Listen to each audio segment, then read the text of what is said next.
운전하다 보면요. 세로랜 길 옆에 그 깎아지른 비탈면이 보이잖아요. 네, 보이죠. 근데 이게 어떤 곳은 정말 칼로 자른 듯이 반듯하고 또 어떤 곳은 되게 부드럽게 둥글려져 있단 말이죠. 맞아요. 차이가 있죠. 전 그냥 저긴 좀 더 신경 써서 예쁘게 만들었나 보다 하고 말았는데 오늘 보내주신 자료들을 보니까 이게 그냥 예쁘라고 하는 게 아니더라고요. 바로 그겁니다. 이건 뭐 거의 엄청난 공학적 계산이 숨어있는 안전장치였어요. 네, 보기 좋은 떡이 먹기도 좋다는 말이 여기서도 딱 들어맞는 경우죠.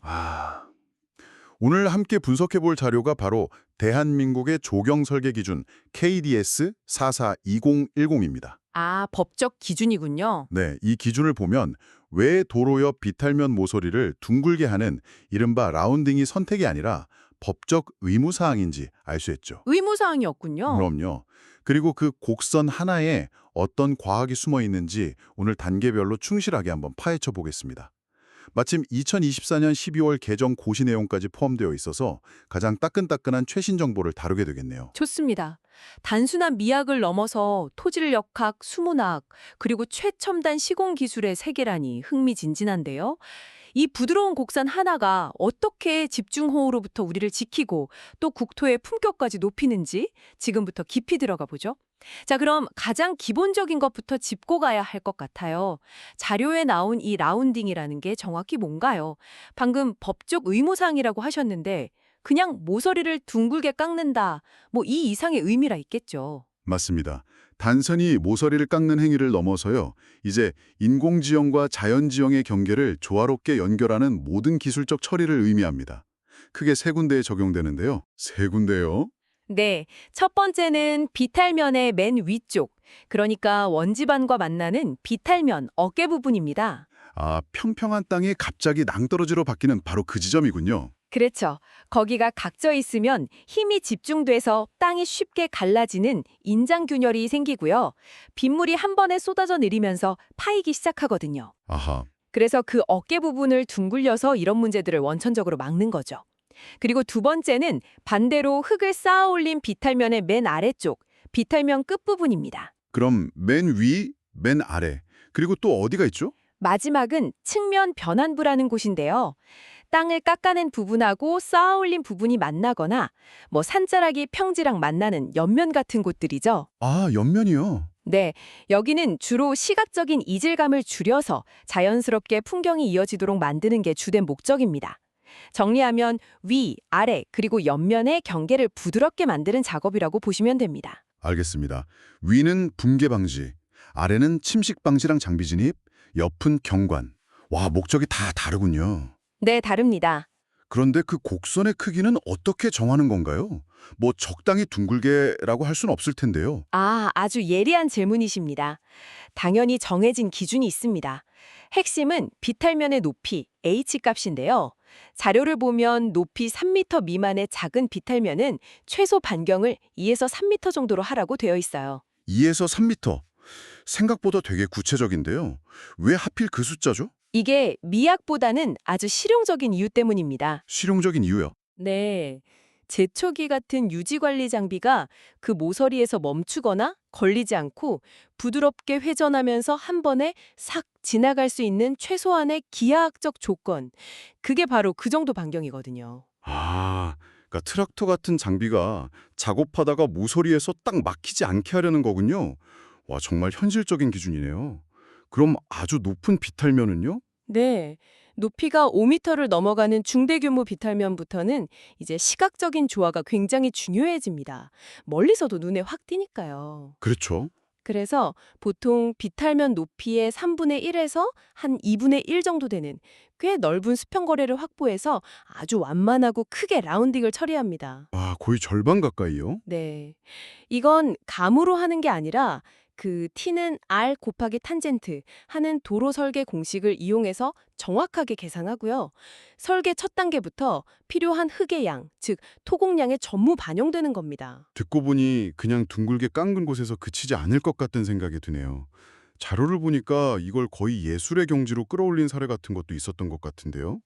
네, 있습니다. 예를 들면 뭐 아예 인공적인 티가 전혀 안 나게 만드는 기술이라든지요. 바로 워핑과 등고선 그레이딩이라는 기법입니다. 워핑은 비탈면의 경사를 똑같이 유지하는 게 아니라 지형에 따라 능선부는 완만하게, 계곡부는 급하게 변화를 주는 기술이고요. 네. 등고선 그레이딩은 한 단계 더 나아가서 등고선 자체를 자로 잰 듯한 직선이 아니라 파도치듯 불규칙한 곡선으로 설계를 하는 거죠. 와. 영처럼 보이게 하는 고도의 기법입니다. 특히 미국 캘리포니아 교통국 칼트랜스에서 아주 적극적으로 사용하는 방식인데 말 그대로 비탈면을 조각품처럼 다루는 겁니다. 알겠습니다. 그러니까 결국 기준과 설계는 기능과 미학 두 마리 토끼를 다 잡는 거군요. 근데 사실 가장 중요한 건 안전이잖아요. 이 부드러운 곡선 하나가 어떻게 그 거대한 흙더미의 붕괴를 막는다는 건지 그 공학적인 원리가 궁금해지네요. 이제 핵심으로 들어가는군요. 먼저 토질 역학, 그러니까 땅에 받는 힘의 관점에서 봐야 합니다.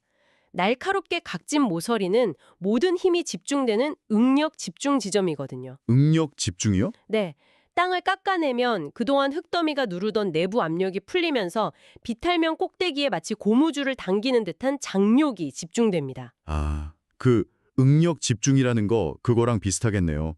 종이 접을 때 뾰족한 모서리부터 찢어지는 거예요. 힘이 한 곳에 몰리니까. 정확합니다. 바로 그 원리입니다.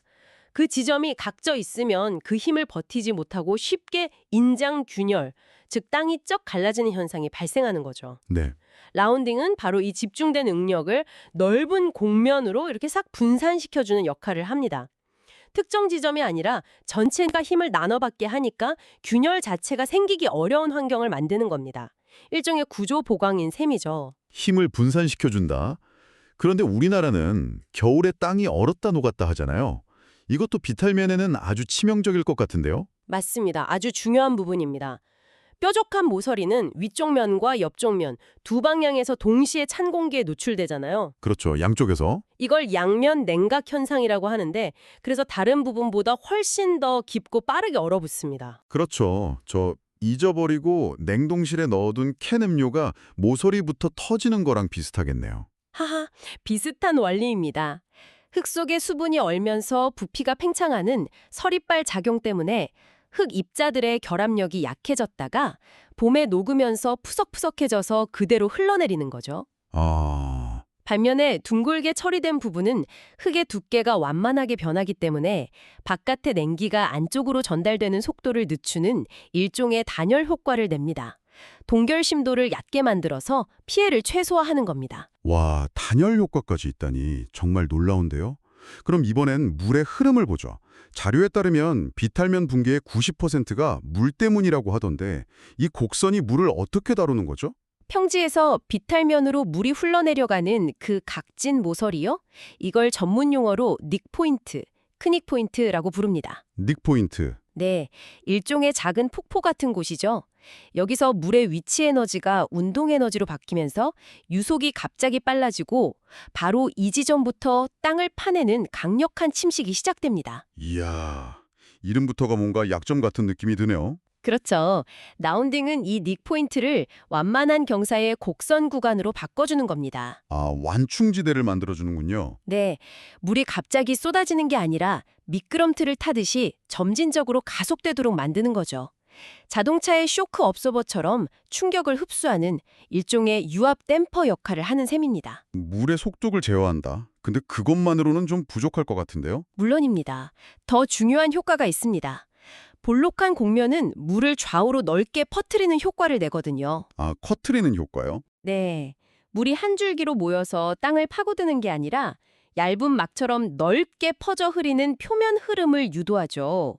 에너지가 분산되니까 침식력이 크게 줄어듭니다. 그렇군요. 동시에 물이 비탈면에 머무는 시간이 길어지는데요. 이건 흙 속으로 물이 스며들 기회를 더 많이 준다는 뜻이고 결국 그곳에 심은 풀이나 나무가 뿌리 내리고 자라는데 결정적인 도움을 줍니다. 식물이 자라면 그 뿌리가 또 흙을 붙잡아주고요. 선순환이 만들어지는 겁니다. 와, 이론은 정말 완벽한데 이걸 실제로 흙이랑 바위로 구현하는 건 전혀 다른 문제일 것 같아요. 현장에서는 이걸 어떻게 말 그대로 조각해내는 건가요? 분명히 마지막에 쑥쑥 다듬는 건 아닐 텐데요. 정확히 보셨습니다. 가장 큰 오해가 라운딩을 공사 마지막에 하는 화장 정도로 생각하는 건데 절대 아닙니다. 절대 아닙니까? 예. 보통 위에서 아래로, 즉 탑다운 방식으로 작업하는데요. 비탈면 꼭대기의 라운딩 형상을 가장 먼저 만든 후에 그 기준에 맞춰서 아래쪽을 깎아 내려가는 것이 철칙입니다. 아, 위에서부터 모양을 잡고 내려오는 거군요. 거꾸로 비탈면을 다 깎고 나서 위를 둥글리려고 하면 장비가 올라갈 공간도 없고 작업자분데 추락할 위험도 크겠네요. 바로 그겁니다. 그래서 숙련된 굴삭기 조종사가 버킷의 회전 각도를 섬세하게 조절하면서 곡면을 만들고 요즘에는 3차원 곡면 성형이 가능한 틸트 로테이터 같은 특수 장비를 사용하기도 합니다. 아, 그런 장비도 있군요. 네. GPS랑 연동해서 설계도면의 곡선을 오차 없이 구현해내는 거죠. 흙은 그렇다 쳐도 단단한 안반 지역은 더 어려울 것 같은데요. 돌을 둥글게 깎는 건 아니잖아요. 안반은 깎는 게 아니라 발파 패턴 자체를 조절해서 원하는 형상을 만듭니다. 발파요? 폭파시키는 거요? 네. 라운딩을 만들어야 할 구간에는 발파 구멍 간격을 좁히고 화약량을 줄이는 제어 발파 기법을 씁니다. 의도적으로 불규칙하고 자연스러운 파쇄면을 만들어서 칼로 자른 듯한 인공적인 느낌을 없애는 거죠. 와, 오랜 세월 풍화된 자연 안반처럼 보이게 하는 겁니다. 그러니까 안반 지역에서는 폭파를 예술적으로 조절해서 자연스러운 곡면을 만드는 거군요. 정말 대단한데요. 근데 이렇게 공정이 추가되면 초기 공사비가 좀 더 들 것 같은데 이걸 감수할 만한 가치가 있는 건가요? 맞습니다. 흙을 조금 더 깎아내야 하니 초기 비용은 분명히 약간 증가합니다.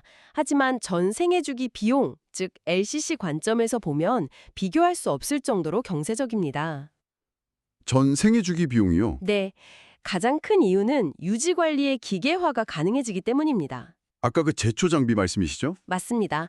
모서리가 둥글면 트랙터 같은 제초 장비가 멈추거나 후진할 필요 없이 한 번에 쭉 지나가면서 작업을 마칠 수 있습니다. 잠시만요. 그럼 각진 비탈면에서는 트랙터가 작업을 못 하나요?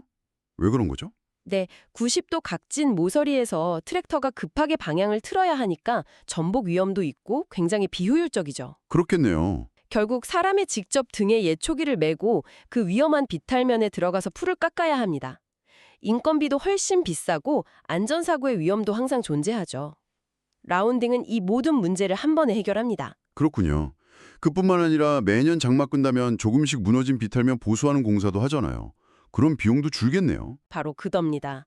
매년 반복되는 소규모 보수 비용을 막아주고 이런 작은 붕괴가 결국 대형 산사태로 이어질 수 있는 잠재적 위험을 원천적으로 차단해주니 일종의 재난예방보험에 가입하는 셈이라고 볼 수 있습니다. 아, 재난예방보험. 네, 초기 투자로 미래에 훨씬 큰 손실을 막는 거죠. 공학, 안전, 경제성까지 이야기했는데 사실 운전하면서 우리가 가장 먼저 느끼는 건 경관이잖아요. 이 라운딩이 미학적으로 왜 그렇게 중요한 걸까요? 인간의 뇌는요, 자연에는 존재하지 않는 완벽한 직선과 날카로운 모서리에 굉장히 민감하게 반응하도록 진화했습니다. 아, 그래서 인공구조물이 유독 눈에 거스리는 거군요. 그렇죠. 라운딩은 이 인공적인 직선을 자연의 부드러운 곡선으로 바꿔서 거대한 구조물이 주변 풍경 속으로 스며들게 하는 시각적 위장술이라고 할 수 있습니다. 시각적 위장술이라 재미있는 표현이네요. 또 다른 효과도 있습니다. 뾰족한 모서리는 아주 선명하고 짙은 그림자를 만들어서 자기 형태를 더 강조하거든요. 맞아요. 반면 둥근 면은 빛과 그림자가 부드럽게 변하는 점이지대를 만들죠. 이 미묘한 차이가 거대한 비탈면이 주는 위압감을 시각적으로 크게 줄여주는 효과를 냅니다. 듣고 보니 정말 그렇네요. 운전자 입장에서도 확실히 다를 것 같아요. 저는 깎아지른 절벽 옆을 지날 때면 저도 모르게 핸들을 반대쪽으로 살짝 틀게 되더라고요. 네, 그게 바로 날카로운 절벽이 운전자에게 주는 위압감과 무의식적인 공포입니다. 그렇죠. 반면 비탈면 상단이 부드럽게 뒤로 누워 있으면 운전자의 시야가 확 트이면서 개방감과 심리적 안정감을 주죠. 도로가 실제보다 더 넓어 보이는 효과도 있고요. 이런 심리적 안정감이 간접적으로는 운전 피로도를 낮추고 사고율을 줄이는 데도 기여할 수 있습니다. 이런 기준이 우리나라에만 있는 건 아닐 텐데요.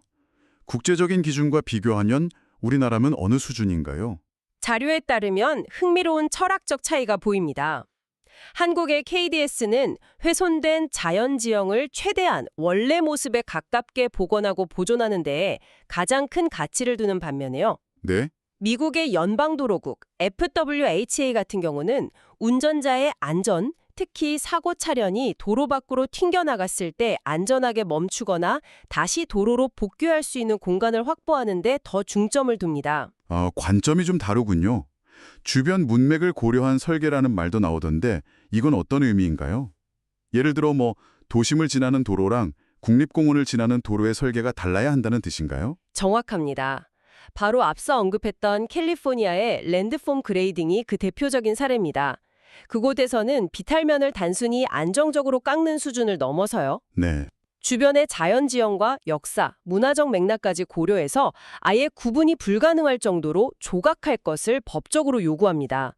자료는 이것이 우리 기준이 앞으로 지향해야 할 미래 모델 중 하나가 될 수 있다고 제시하고 있습니다. 정리를 한번 해보죠. 도로 옆 비탈면의 둥근 모서리는 단순히 예쁘게 보이려는 게 아니라 땅의 힘을 분산시켜서 구조를 안정시키고 토질 역학, 네, 그렇죠. 물의 흐름을 제어 붕괴를 막고 수문학, 장기적인 유지관리 비용을 줄이며 경제성, 최종적으로는 자연과 조화를 이루게 하는 미학, 그야말로 다목적 엔지니어링 솔루션이었군요. 맞습니다. 비탈면을 그저 통제하고 억제해야 할 위험한 대상으로만 보던 관점에서 주변 환경과 어우러지는 하나의 경관 요소로 바라보는 패러다임의 전환을 상징적으로 보여주는 기술입니다. 그 근본에는 자연에 대한 존중과 공학적 합리성이라는 깊은 철학이 담겨 있는 것이죠. 오늘 저희가 살펴본 자료들은 결국 우리가 땅의 형태를 어떻게 만들어가고 또 그것과 어떻게 관계 맺는지에 대한 이야기였습니다. 그렇다면 마지막으로 이런 질문을 던져보고 싶네요. 이렇게 세심하게 설계된 인공의 자연은 반대로 우리에게 어떤 영향을 미치고 있을까요? 다음에 도로 옆 비탈면을 보게 된다면 그 모서리를 한번 유심히 살펴보세요. 그곳이 날카로운 직선인지 부드러운 곡선인지 그리고 그 작은 차이가 그 땅에 대한 우리의 장기적인 약속에 대해 무엇을 말해주고 있는지 생각해 보시는 건 어떨까요?